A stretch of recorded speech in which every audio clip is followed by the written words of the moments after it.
ایک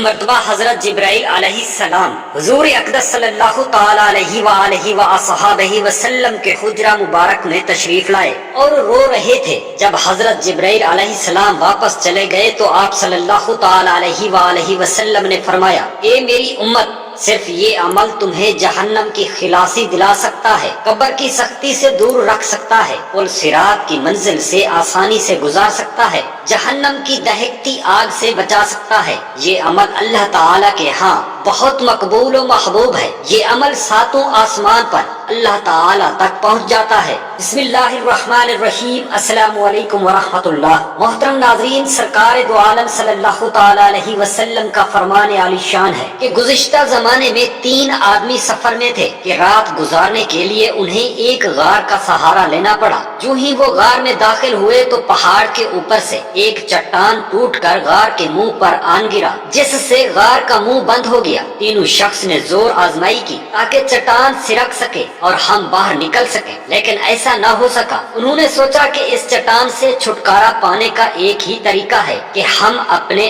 نیک اعمال کا وسیلہ پیش کر کے اللہ تعالیٰ سے دعا مانگے۔ ان میں سے ایک شخص نے خدمت والدین کو وسیلہ بنا کر دعا کی، کہا، اے اللہ، تیرے اس احکام سے ڈرتا تھا کہ تو نے فرمایا اپنے والدین کی خدمت کیا کرو۔ میں خود کے بچوں کو بھوکا بٹھا کر والدین کو پہلے کھانا کھلایا کرتا تھا تو چٹان تھوڑی سی سرک گئی، لیکن وہ ابھی باہر نہ نکل سکتے تھے۔ دوسرے نے اس طرح دعا کی، میری ایک چچا زاد بہن تھی جو مجھے سب سے زیادہ محبوب تھی۔ میں نے کئی مرتبہ اس سے بری خواہش کا اظہار کیا مگر اس نے انکار کر دیا، یہاں تک کہ وہ قحط سالی میں مبتلا ہوئی اور مدد حاصل کرنے میرے پاس آئی تو میں نے اسے 100 دینار اس شرط پر دیے کہ وہ میرے ساتھ تنہائی میں جائے، لہذا وہ مجبوراً اس پر تیار ہو گئی۔ جب ہم تنہائی میں پہنچے اور میں نے اپنی خواہش پوری کرنا چاہی تو اس نے کہا، اللہ تعالیٰ سے ڈر اور یہ گناہ مت کر۔ یہ سن کر میں اس گناہ سے رک گیا اور وہ دینار بھی اسی کو دے دیے۔ اے اللہ،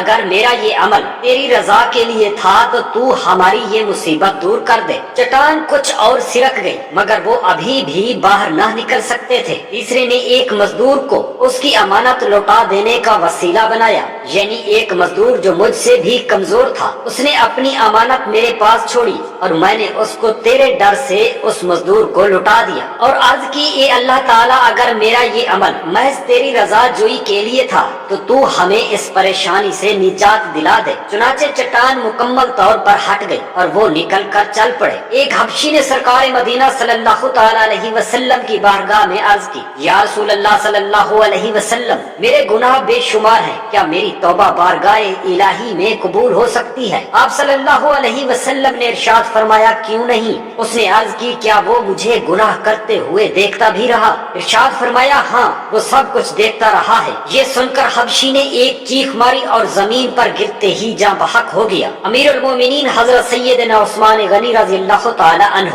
جب کسی کی قبر پر تشریف لے جاتے تو اس قدر روتے کہ آپ کی داڑھی مبارک آنسو سے تر ہو جاتی۔ آپ کی خدمت میں عرض کی گئی، جنت اور دوزخ کے تذکرے پر آپ اتنا نہیں روتے جتنا کہ قبر پر روتے ہیں۔ تو ارشاد فرمایا، میں نے نبی کریم صلی اللہ علیہ وسلم سے سنا ہے کہ قبر آخرت کی سب سے پہلی منزل ہے۔ اگر صاحب قبر نے اس سے نجات پا لی تو بعد میں قیامت کا معاملہ آسان ہے، اور اگر اس سے نجات نہ پائی تو بعد کا معاملہ زیادہ سخت ہے۔ پھر فرمایا، قبر کا منظر سب منظر سے زیادہ ہولناک ہے۔ قبریں جو اوپر سے بظاہر ایک جیسی دکھائی دیتی ہیں، ضروری نہیں کہ ان کی اندرونی حالت بھی ایک جیسی ہو۔ اس مٹی کے ڈھیر تلے دفن ہونے والا اگر کوئی نمازی تھا، رمضان المبارک کے روزے رکھنے والا تھا، پورا ماہ رمضان المبارک یا کم از کم آخری عشرے کا اعتکاف کرنے والا تھا، ماہ رمضان کا عاشق و قدردان تھا، فرض ہونے کی صورت میں اپنی زکوٰۃ پوری ادا کرنے والا تھا، رزق حلال کمانے والا تھا، بقدر کفایت حلال روزی پر قناعت کرنے والا تھا، تلاوت قرآن کرنے والا تھا، تہجد، اشراق و چاشت اور